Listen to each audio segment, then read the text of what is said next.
बिस्मिल्लाहिर्रहमानिर्रहीम और अस्सलाम वालेकुम। 10 फरवरी और पाकिस्तान में इस वक्त हफ्ते की सुबह है। यूं तो हम रोज़ ही आपके सामने खबरें रखते हैं, लेकिन आज खुशखबरियां रखेंगे।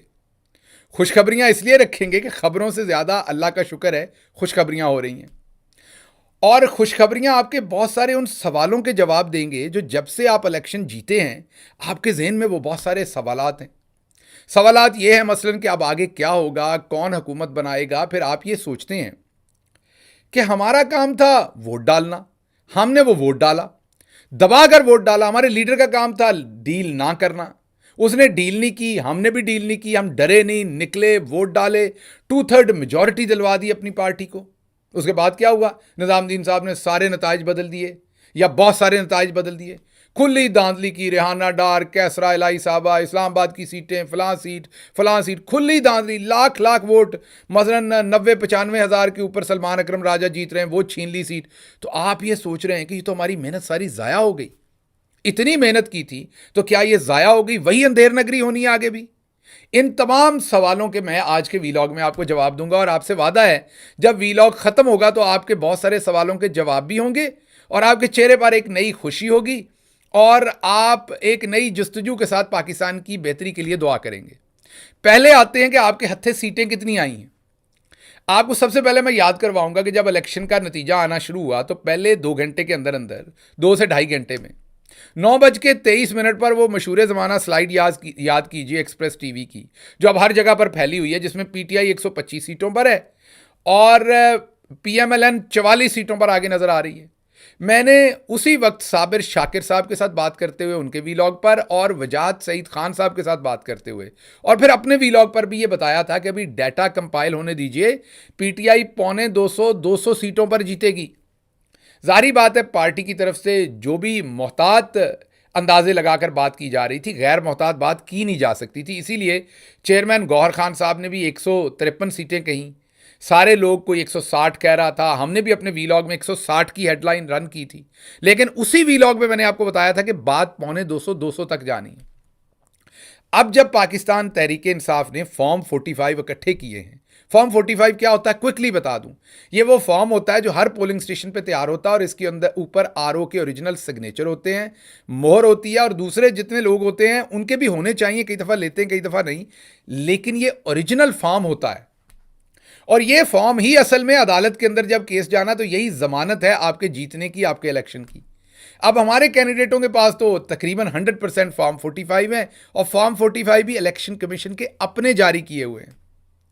अब मैं आपको सिर्फ बता देता हूं कि फॉर्म 45 जब हम इकट्ठे करते हैं तो इस्लामाबाद की 3 में से तीनों सीटें हम जीत रहे हैं।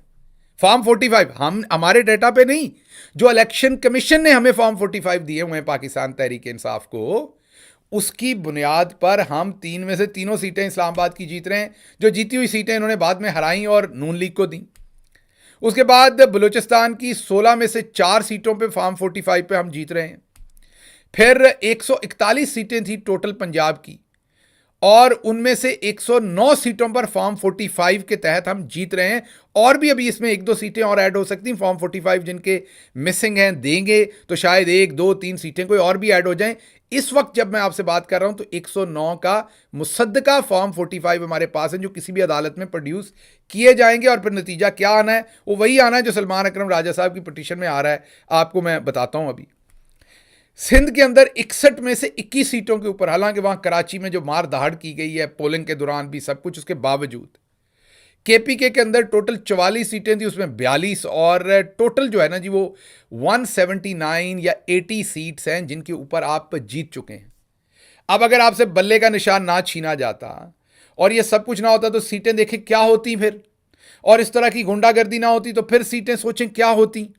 और अगर 180 भी मान लें तो इनके ऊपर जो खवातीन की मखसूस नशस्तें हैं वो भी 45-50 निकलनी है। फिर 10 कोई 8-10 जो हैं वो माइनॉरिटीज़ की सीटें भी निकलनी हैं, या 5 से 8 इन सीटों के तनासब से। तो इनमें कोई आप 50-55 सीटें और ऐड करें तो आप ये 230 के ऊपर जा रहे हैं। ये तकरीबन 340-42 या 338 इतने का हाउस होगा, और उसमें आप सोचें कि आप जो है वो 230 सीटें लेकर 2/3 मेजॉरिटी से भी आगे निकल गए, मतलब आपने वाइट वॉश कर दिया है। अब जारी बात है नताइज बदले गए हैं, लेकिन खुशी की आपको बात यह होनी चाहिए कि नताइज इतने बॉन्डे तरीके से बदले गए हैं कि चौधरी निज़ामुद्दीन साहब के निज़ाम ने ना सिर्फ अपने आप को नंगा किया, साथ साथ नवाज शरीफ को भी सियासी तौर पर नंगा कर दिया। वो हम आपको बता चुके हैं, उनका जो फॉर्म 47 लाहौर से दिया है, जो दूसरे मामले किए, इन्होंने अपनी तबाही कर दी। अब जैसे ही अदालत में ये केस जाना है, जजेस ने वो फॉर्म 45 देखने हैं जो इलेक्शन कमीशन ने खुद जारी किए हुए हैं, और उस पर ये तमाम चीज़ें उड़ती जानी है। तो अब आप इस पोजीशन में हैं कि आप पंजाब में भी हुकूमत बनाएंगे इंशाल्लाह, आप इस पोजीशन में हैं कि आप केपी में भी हुकूमत बनाएंगे, आप इस पोजीशन में वाज़े तौर पर हैं 2/3 मेजॉरिटी के साथ कि आप फेडरल में भी हुकूमत बनाएंगे। और अब ये आप नहीं कह रहे, अब तमाम ऐसे जर्नलिस्ट पाकिस्तान के जो नून लीग के सपोर्टर या नून लीग की तरफ की बात करने वाले हैं, और ऐसे तमाम इंटरनेशनल इदारे जो बड़े बड़े इदारे इकोनॉमिस्ट की तरह के, वो भी इन इलेक्शंस को रिग्ड कह रहे हैं, और पूरी दुनिया का मीडिया ये कह रहा है कि आप जीत चुके हैं, वाज़े अक्सरियत से आप जीत चुके हैं। अच्छा, बात यहां पर ख़त्म नहीं होती आपकी। अब तो इवन नवाज शरीफ को भी पता है कि आप जीत चुके हैं। आप उनकी तकरीर देखें, बार बार भंवर भंवर भंवर, भंवरे ने खिलाया फूल, साथ मेरी बाजी खड़ी हुई, सोचें किस तरह से मासूम और उदास खड़ी थी वो। उनको पता था क्या हो चुका है उनके साथ। तो पहली बात तो मैं आपको बताऊं कि आपके लिए पहली खुशखबरी ये है कि आप 2/3 मेजॉरिटी से जीते हैं। अब दूसरी खुशखबरी मैं आपको बताता हूं जो सबसे बड़ी है। आप कहते हैं देखें जी हमारा इलेक्शन छीन लिया, पता नहीं हम हुकूमत बना सकेंगे कि नहीं। अददी एतबार से, कानूनी तौर पर तो आप हुकूमत बना गए, आप केपी में भी बना गए, पंजाब में भी बना गए, फेडरल में बना गए। अब अगर निज़ामुद्दीन साहब आपसे हुकूमत छीनेंगे तो उनकी किस्मत में वही जलालत आएगी जो पहले आ रही है। पहले जो कुछ गलत किया उससे उनको कोई तमगे तो मिले नहीं, जलालत ही मिल रही है ना, तो ये करेंगे फिर और मिलेगी। तो एक तो ये सेटल हो जाए इस बात से। दूसरी बात ये है, हुकूमत कितनी देर के लिए मिलती है? 5 साल के लिए। 5 साल भी पूरे नहीं करने देते चौधरी साहब, दरमियान में या नेशनल सिक्योरिटी आ जाती है, मुल्क के वसी तर कौमी मफाद में बंदा ठीक नहीं होता, या वो इनकम्पिटेंट होता है, या वो करप्ट होता है, क्योंकि हमने खुद खापे लगाने होते हैं, इसलिए हम उसे निकाल के बाहर करते हैं 3-4 सालों के बाद। तो इसलिए 4 साल 3 साल के बाद आपको इलेक्शन में चले जाना पड़ता है। तो आपकी ये जो मैंडेट छीनने की कोशिश की जा रही है, ये उस 5 साल की हुकूमत का मैंडेट छीनने की कोशिश की जा रही है ना, और भाई समझिए और देखिए कि आपने कर क्या दिया है। 75 साल के अंदर जो कोई नहीं कर सका, हमारे जो बड़े बूढ़े थे उन्होंने 1965 के जनवरी के इलेक्शन में काश ये किया होता, काश फातिमा जिन्ना के साथ ये ना होने दिया होता, तो आज हमें ये बर्बादी ना देखनी पड़ती पाकिस्तान की। आपने 76 साल की जंग लड़ी है इस इलेक्शन के अंदर, और पाकिस्तान में कहा क्या जाता था, ओ जी जिन्हों मर्जी वोट पाओ, होना तो वही है जो चौधरी साहब ने करना है, जिन्हों चौधरी साहब कहणगे ओदी हुकूमत बन जाएगी, वो जित जाएगा। यही सुनते थे ना आप इलेक्शन से पहले। ईमानदारी से बताइए, दिल पे हाथ रख के मुझे बताइए, आप भी आपस में यही बातें करते थे ना, यार वोट तो डालेंगे, कौन सा किसी ने जीतने देना। क्या कुछ नहीं किया आपके साथ। आपके फॉर्म, नॉमिनेशन फॉर्म्स छीने गए, औरतों से हाथों से छीने जा रहे थे, बिल्कुल बाजारू हरकतें की गई, तजवीज़ कुनंदा, तईद कुनंदा उठा लिए गए। जरताज गुल का वो वाक़या याद करें, पेशावर हाई कोर्ट का, लोगों को मारा गया, उठाया गया। तरीन साहब ने जो किया लोधरा के अंदर, एक के बाद दूसरा कैंडिडेट, दूसरे के बाद तीसरा, चौथा कैंडिडेट आया। वो चौथा कैंडिडेट मुझे उसका नाम अभी याद नहीं है, क्योंकि राव कासिम के राणा कासिम उनका नाम था। आखिरी दिन चौथा कैंडिडेट उतारा, मुझे याद है कि नलका था इंतखाबी निशान, और आप लोग इस बात में परेशान थे कि यार लोगों को ना बल्ला छीन लिया, इंतखाबी निशान का नहीं पता लगना। 24 घंटे पहले उतारा था वो, या 48 घंटे पहले आपने उम्मीदवार, आपको पता है कितने वोट लिए उसने? तरीन साहब ने शायद 50,000 लिए, उसने 53,000 वोट लिए।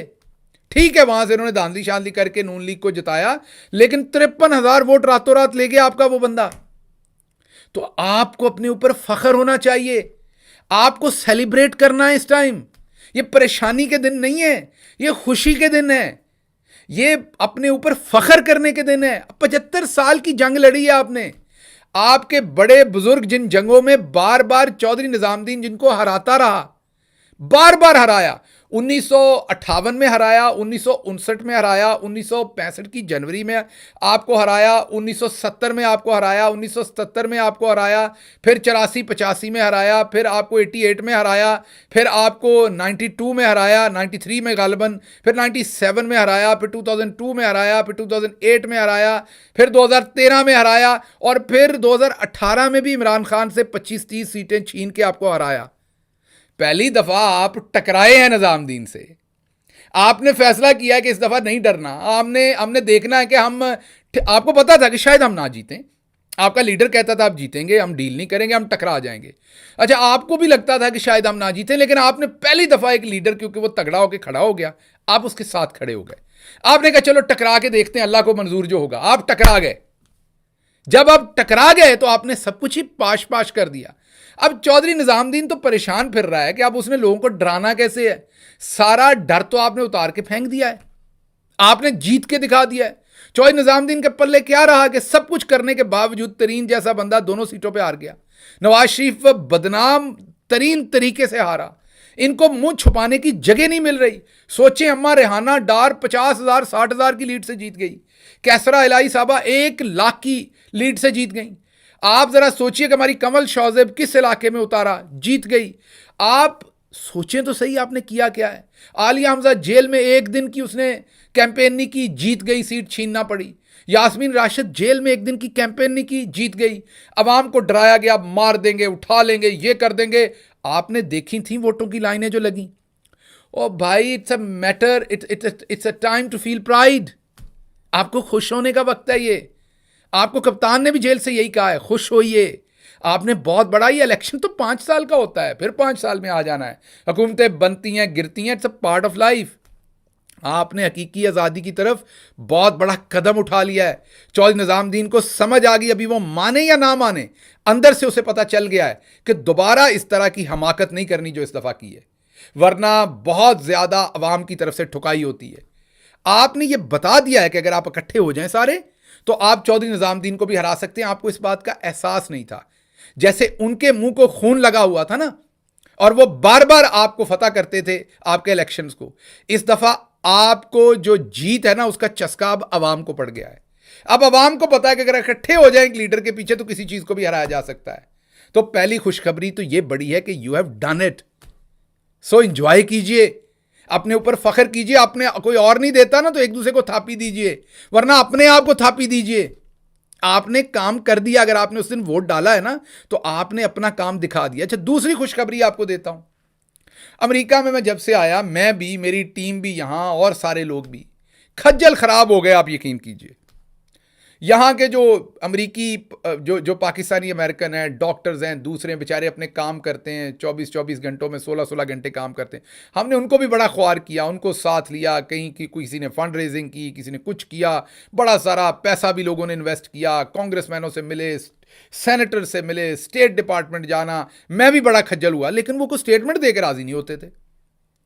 चुप थे सारे, पता सबको था जुल्म हो रहा है, मानते भी थे प्राइवेट डिस्कशन के अंदर कि हाँ ज्यादती हो रही है वहां पर, लेकिन स्टेटमेंट कोई नहीं देता था, ना इंटरनेशनल मीडिया कोई बात उठाता था।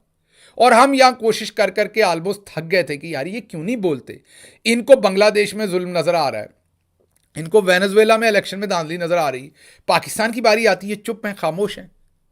हुआ फिर क्या, ये जो सोसाइटी है ना अमेरिका की और बरतानिया की, यहां पे भी करप्शन भी होती है, यहां पर भी उल्टे सीधे काम कारपेट के नीचे कर दिए जाते हैं, लेकिन एक खास टाइम तक। जब मामला एक खास टाइम से बाहर निकल जाए ना, फिर यहां के लोग उसको कवर नहीं करते। हमारी तरह नहीं है कि चौधरी निजामुद्दीन किसी चीज को भी कवर करता है, मतलब कि अब भी कवर कर रहा है। मैंने बताया 180 सीटें, तो वो छीन के 55 सीटें उनको दे रहा है, और तकरीबन कोई पीपल्स पार्टी को 10 सीटें धांधली से जिताने की कोशिश की जा रही है, और एमक्यूएम को 14 सीटें धांधली से जिताने की कोशिश कर रहे हैं चौधरी निजामुद्दीन साहब। तो वो तो अभी भी बाज नहीं आ रहे ना, वो आपको बताएंगे अगले किसी व्लॉग में कि आगे उन्होंने करना क्या और उनके साथ होना क्या है, ये भी बताऊंगा मैं आपको। लेकिन यहां क्या हुआ, अब यहां एक खास लेवल तक तो ये इन सारे मामलात को छुपा रहे थे। अमेरिका बहादुर की जो चमड़ी है ना, थोड़ी सख्त है, वो फिर भी उल्टे सीधे काम जरा ज्यादा बर्दाश्त कर जाता है। बरतानिया के अंदर मुसीबत है कि बरतानिया वालों के लिए मुसीबत यह है कि उनके हर शहर में 25% आबादी जो है वो हमारे सारे मीरपुरी और हमारे सारे पाकिस्तानी बैठे हुए हैं। उन्होंने उनसे वोट लेने जाके, जितनी का हर हल्के में हमारे गुजरों की, जट्टों की या राजपूतों की आबादी होती है, उसी तरह आप जैसे ये 3-4 कौमें पंजाब के अंदर हैं हर हल्के में, ऐसे ही समझे वहाँ एक कौम पाकिस्तानी भी है। आप किसी एमएनए से पूछें कि वो अपने इलाके के गुजरों से या जट्टों से या राजपूतों से या राइयों से या किसी और कौम से बिगाड़ कर इलेक्शन लड़ना चाहेंगे? बिल्कुल भी नहीं। तो अब वहां पर पहले भी बड़ा प्रेशर पड़ रहा था, क्योंकि वहां पाकिस्तानी तादाद में बहुत ज्यादा है कंपैरेटिव टू यूएस, उनकी जो परसेंटेज है। तो वहां की हुकूमत को जाहिर बात इदराक था कि हमने कल को इलेक्शन लड़ना है, इन लोगों के पास जाना है। जब ये सारी वहां मारामारी हुई तो उनको बोलना पड़ा। पहले उनके फॉरेन ऑफिस ने स्टेटमेंट दी और उसके ऊपर डेविड कैमरॉन जो पहले प्राइम मिनिस्टर रहे हैं, अब उनके फॉरेन मिनिस्टर हैं, उन्होंने स्टेटमेंट दे दी उसके ऊपर कि ये जो धांधली गुंडागर्दी हो रही इसको हम सपोर्ट नहीं करते, इसको बंद होना चाहिए। बस फिर क्या था, ये स्टेटमेंटें दो आने की जरूरत थी, अब फ्लड गेट खुल गए। अमेरिका वालों को भी स्टेटमेंट देनी पड़ गई कि वोटर फ्रॉड हो रहा है पाकिस्तान के अंदर। जैसे ही अमेरिका के स्टेट डिपार्टमेंट ने, क्योंकि मजबूर हो गए वो बरतानिया के डिपार्टमेंट की स्टेटमेंट के बाद, इनके पास कोई चारा नहीं रह गया, तो जो अमेरिका के अंदर कांग्रेसमैन, कांग्रेस वुमेन, सेनेटर और दूसरे जितने भी लोग थे, उनको तो हम जो अमेरिकी पाकिस्तानी अमेरिकन है यहाँ, इन्होंने उनको विजिट कर करके उनके दिमाग में पकाया हुआ था कि वहाँ क्या हो रहा है। वो तैयार थे, लेकिन अपना जो उनका यहाँ ये तो खचरे है ना, ये अपने नेशनल इंटरेस्ट में काम करते हैं ना। इनके नेशनल इंटरेस्ट में था कि बाद निज़ामुद्दीन को खुली छुट्टी दी हुई है, निज़ामुद्दीन को हमने कहा हुआ है कि ठोक के रखो, इनकी मंजी पीढ़ी ठोक के रखो, जो कहते थे एब्सोल्युटली नॉट। तो हमने बस मुंह इस तरफ को रखना है। तो ये आराम से मुंह इस तरफ रख के बैठे हुए थे, पता था इन्हें गलत हो रहा है। और जो इंडिविजुअल्स थे ना, जैसे कांग्रेसमैन, सेनेटर, उनके दिल में खटकता था, लेकिन वो अपना जो उनका मुल्की इंटरेस्ट है उसमें चुप थे, भरे हुए थे वो अंदर से, क्योंकि हमने बार बार उनको विजिट किया हुआ था। अब जैसे ही ये मामला हुआ, फ्लड गेट खुले, एक के पीछे दूसरी स्टेटमेंट, दूसरी के जैसे हिथ्रो और न्यूयॉर्क एयरपोर्ट के ऊपर जहाज उतरते हैं ना, ऐसे एक के पीछे दूसरा ट्वीट आ रहा है, एक ट्वीट के पीछे दूसरा। पाकिस्तानी अमेरिकन परेशान हो गए, यार ये कांग्रेसमैन, हम 10 दफा इसके पास गए थे, स्टेटमेंट दे भाई, ये स्टेटमेंट नहीं देता था, अब क्या हुआ है? बिकॉज पूरी दुनिया के मीडिया ने मुद्दा उठा लिया। बरतानिया ने स्टेटमेंट दे दी, अमेरिका ने स्टेटमेंट दे दी, यूरोप में से स्टेटमेंटें आना शुरू हो गई। पूरी दुनिया ने कहा कि निजामुद्दीन इलेक्शन चोर है। अब निजामुद्दीन साहब की बैटरी को तो इसी जनरेटर से, निजामुद्दीन साहब का जो फोन था ना, वो इसी चार्ज बैंक से, जो पावर बैंक था ना, वो उसी, मेरा एक ड्राइवर होता था, वो बैंक चार्जर कहता था, चार्ज बैंक नहीं कहता था, जो यही बैंक चार्जर था ना, इसके साथ उनकी लीड लगी हुई थी। मतलब अमेरिका, बरतानिया, इधर से ही आशीर्वाद था कि तोन के रखो जी, खिंच पट के रखो, कोई नहीं पूछने वाला, आपको तूड़ा पुट दो। सो अब इन्होंने हाथ खींच दिया, इन्होंने कहा ना जी ना, इसके साथ हम नहीं है, ये जो कुछ भी हो रहा है इससे हमारा कोई लेना देना नहीं। इन्होंने अपने आप को लातल्लकी कर ली। इन्होंने कहा मजीद हम इस चीज़ में नहीं हो रहे, इसकी इन्वेस्टिगेशन करें, बंद करो जो कुछ भी हो रहा है। तो अब निजामुद्दीन साहब की निकल गई है फूक, नवाज शरीफ की तो पहले ही निकली थी। अच्छा, फूक निकलना किसको कहते हैं, मैं आपको थोड़ा सा बता देता हूँ। फूक निकलना किसको कहते हैं, ज़रा आप आम के अंदर से गुठली निकाल लें और गुद्दा निकालें तो छिलका जैसे पड़ा होता है ना साइड पे, वो कहते हैं उसको फूक निकली हुई। अब वो फूक निकल गई है पूरे सिस्टम की, जो ये अंगड़ाई ली हुई थी ना, बस किसी को सुनना ही नहीं, मानना नहीं, बस दे मार 4.5 करते जाना है।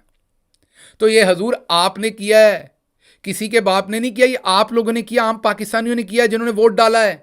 आप अभी भी परेशान फिरते हैं, अब बिल्कुल परेशान ना फिरें। ये जो भी कर लें, मैं किसी अगले वीलॉग में आपको तफसील से बताऊंगा कि आप, ये सारी बात इनकी कोशिश ये होनी है कि ये जो जाली मैंडेट दे रहे हैं नवाज शरीफ को और साथ जरदारी को और साथ MQM को, इनको मिला के एक हंग पार्लियामेंट बनाएं। अच्छा, अगर फॉर एग्जाम्पल कर भी लें 1 मिनट के लिए, तो फिर क्या वो हुकूमत चलनी है? फिर दमादम मस्त कलंदर होना है। हमारे तो बंदे जो हैं वो, आपको मैंने बताया 100 से ज़्यादा तो इस टाइम सीटें हमारे हाथ में हैं, जो ये डिक्लेयर कर चुके हैं, और बाकी सीटें हमने वापस लेनी है अपनी अदालतों में जाके। ये तो यहाँ रोज़ दमादम मस्त कलंदर होगा। तो इसलिए आपने गेम डाल दिया हजूर। आप अब मीसने से होके बैठ जाएं और आप अब तमाशा देखें। और वो खान 9 मई के बाद पार्टी डबो दी, सब कुछ डबो दी, उसने तब नहीं इनको छोड़ा, अब तो वो इनको धो धो के मारेगा। खान 2/3 मेजॉरिटी आप लोगों ने दी हुई है। खान अकेला था तब नहीं वो इनसे गिराया गया, अब तो आप सारे खान के साथ खड़े हैं और पूरी दुनिया को पता चल गया कि पूरा पाकिस्तान खान के साथ खड़ा है। इसलिए मैं आप लोगों को एक ही बात बताने लगा हूं कि अब आपकी भी खैर है और खान की भी खैर ही खैर है। अब आपको अच्छाई होती नजर आएगी। ये ज़रूर है कि 10 दिन आपको चीज़ें बुरी होती लगें, 5 दिन लगें, आप 4 दिन आगे जाएंगे, 2 दिन पीछे जाएंगे, लेकिन सफ़र अगला इंशाल्लाह अच्छाई का है। इसलिए ये बड़े फ़ख्र की बात भी है, खुशी की बात भी है। शुक्राने के नफल भी पढ़ें, खुश भी हों, और बिल्कुल कप्तान ने जैसे कहा था, घबराना नहीं है। इजाज़त लेने से पहले मैं आपको याद करवा दूं कि हर रोज़ हम जो कॉम्प्लेक्स स्टोरीज़ होती हैं, उनको अपने देहात में रहने वाले लोगों के लिए उनकी अपनी पंजाबी ज़ुबान में आसान तरीके से ब्रेक डाउन करके उनके सामने पंजाबी वीलॉग में रखते हैं। आज का टॉपिक भी पंजाबी वीलॉग का बड़ा इंटरेस्टिंग है, वॉच कीजिए, उसे शेयर कीजिए, उसका लिंक ऊपर आ रहा होगा। और इसके साथ ही मुझे इजाज़त दीजिए। अल्लाह आपका हामी नासिर हो। पाकिस्तान जिंदाबाद।